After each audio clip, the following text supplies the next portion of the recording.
Hopefully you should have done the simple interest lesson first, and then moving on to this next lesson on compound interest. Remember, in the first video I said about how there are two different types of interest that you'll be dealing with. Simple interest being the simple one, where you find your percentage and multiply how many years you've got that interest for. Compound interest, like I said, is a more complicated one. One of the methods we're going to be using today is the multiply method, which is like shown here, where, for example, just to increase 45 by 17%, you do 100% plus 17%, 117%. Change that to a decimal, so it's 1.17, times it by 45, and it'll increase it for you. And there's a decrease example there.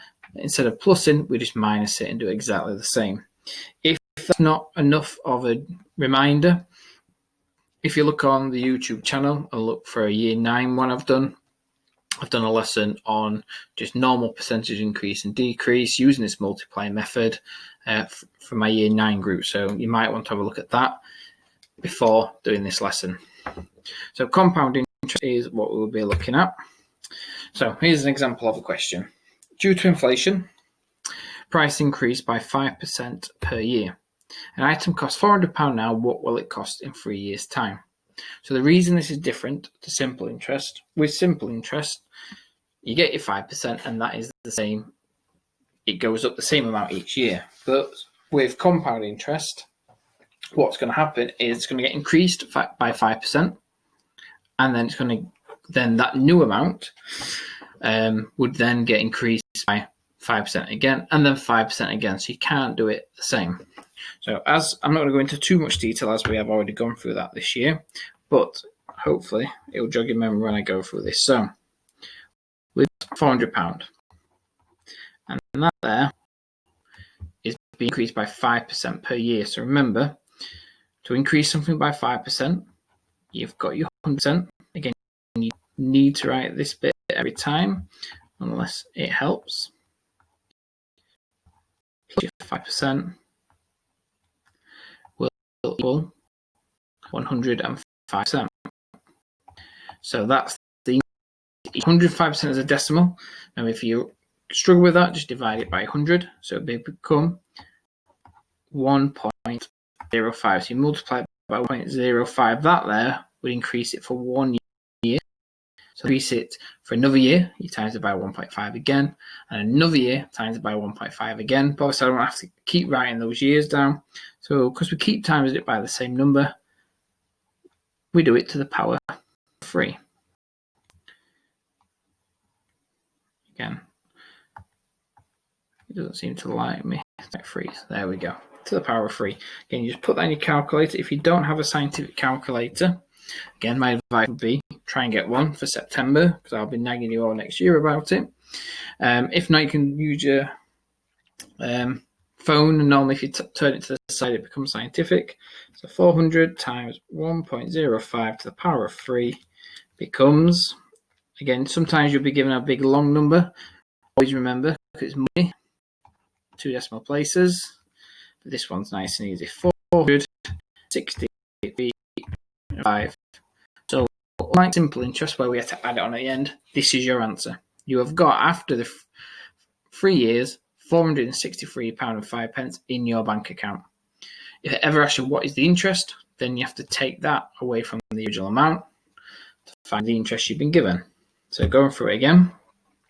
So I invest £4,000 at an interest of 3%, and that is for 6 years. So again, this little step, if you find it that a little bit harder, so you got 100% interest. When you invest it, it's always added on. You're losing money, which then gives you 103%. That's decimal. Remember, divide by 100 when you get to the hard options is 1.03. So we've got 4,000, the money is putting into this bank, times by 1.03 to the power of 6. Remember, because it's 6 years this time. And that there equals 4,776.8 when I've rounded that to decimal places. So that there is when it's been invested, and you can see how much money you've got at the end. Some of the harder questions, ones like this, which says if I invest £6,000 at a rate of 4% a year, how long will it take me to triple my money? Well, tripling my money is going to get me to £18,000. So I'm going to times by 1.04. That is a 104% increase. And I work out how many years it's going to take us that bit there. I need to get it over 18,000. So this one, the best way to do it is by a bit of trial improvement. So for example, I know it's going to take a while. So if I put 20 years in, 20 years, when I put that into the calculator there, 20, oh, let me take 20, that's me, 13,146. So obviously that's not enough, so then I'll try it again. I've got and I tried 28 years and it got me just under 18,000. So 6,000 times 1.04 to the power of 9, because 28 was just not enough. 29 should do it. It gets me 18,711. So yeah, it would take me 29 years to triple my money. Apologies about bad handwriting. This part's good. Right, there we go. The only other bit that it can go on to is depreciation. So instead of increasing, it's going to be losing value. So a car loses 12% of its value each year. What's it worth after 7 years if it costs £12,000 brand new?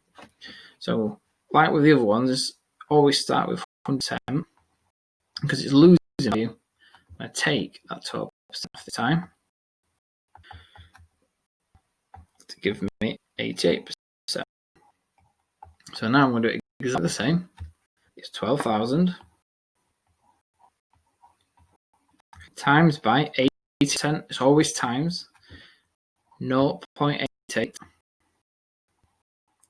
Power of 7 for how many years? And that there, appreciate it and give me my new value. So 12,000 times the power of 7. The new value of the car will be £4,900 and 11 pence. The last example is just another car loses 26% of its value after the first year, then 5% every year after that. So what's it worth after 7 years? So your first step is it's going to lose 26%. So to make it lose 26%, so it's going to be 42,000. If I did my 100 minus 26, it would leave me with 74. So if I just times that by 0.74 into the power of 1 year,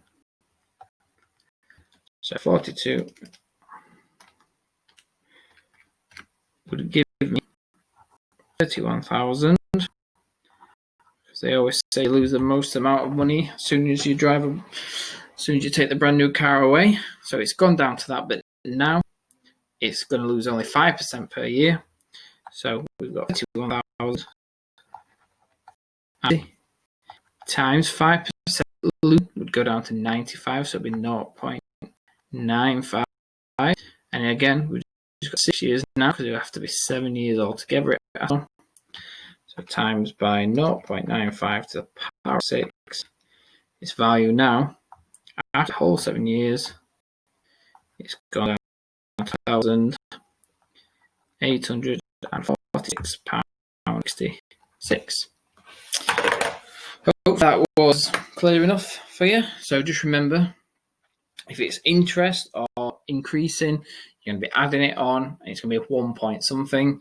If it's a decrease or depreciates, that's when you're going to do your 100 minus, so then it'll be 0 point something, so it goes down each time. So just like the other videos, These first set of questions are your easier ones, so have a go at these again on your paper and pause your video now. Right then, hopefully you've had a go at those and your answer coming up. So just mark those. And then if you want to challenge yourself a little bit more, I've got a couple of harder ones here. So again, pause your video. And then hopefully you've had a go at those ones, you're not struggled too much, and I've got the answers here. Right then, hopefully that's been clear enough for you and all to jog your memories on how to do that again. Thank you.